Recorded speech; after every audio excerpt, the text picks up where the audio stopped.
Good morning. আজ আমি তোমাদের সমানুপাতের উপর একটি গাণিতিক সমস্যার সমাধান খুব সহজে কীভাবে করতে হয় সেটা দেখাচ্ছি।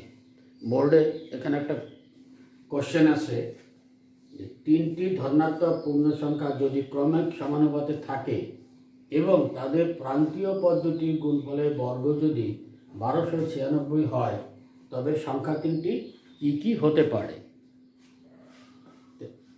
আমরা জানি যে এ বি সি যদি ক্রমিক সমানুপাতে হলে বি সমান সমান কী হবে, বি সমান সমান √a/c। এখানে দেওয়া আছে গুণফলের বর্গ 1296, তাহলে গুণফল কী হবে, 1296 বর্গমূল হবে 36। সেটাও খুব সহজে বার করা যায়।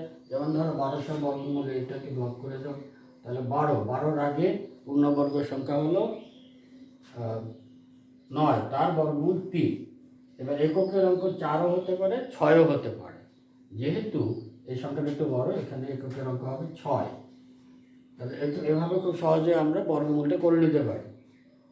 এবার কি দাঁড়ালো যে সংখ্যা দুটির গুণফল 36, অর্থাৎ বি সমান সমান √36। 36কে আমরা দুটো অনুপাতে দুটো উৎপাদককে বিশ্লেষণ করতে পারি।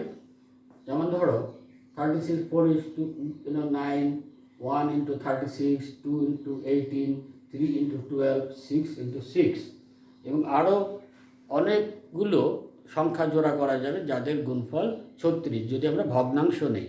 কিন্তু এখানে দেখো বলা আছে পূর্ণ সংখ্যা, অর্থাৎ ধনাত্মক পূর্ণ সংখ্যা। কোনো একটা উৎপাদক আমরা ভগ্নাংশ নিতে পারবো না, সেই জন্য আমি এখানে সব পূর্ণ সংখ্যাগুলো উৎপাদক হিসেবে নিয়েছি। এবার দেখো যদি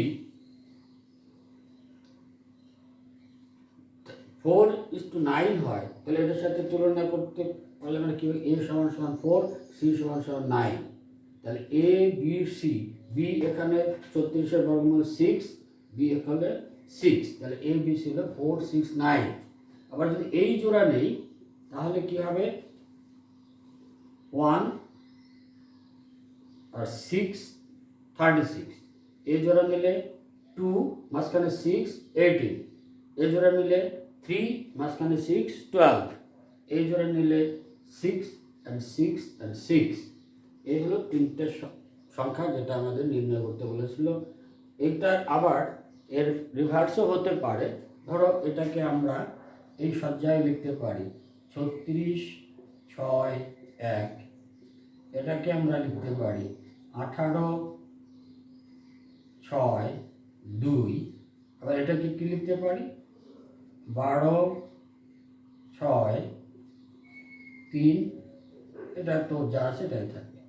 তাহলে কত জোড়া হলো, 1 2 3 4 5 6 7 জোড়া। 7 জোড়া এরকম সংখ্যা সজ্জা আমরা লিখতে পারি এই প্রশ্ন অনুসারে। আশা করি তোমরা বুঝতে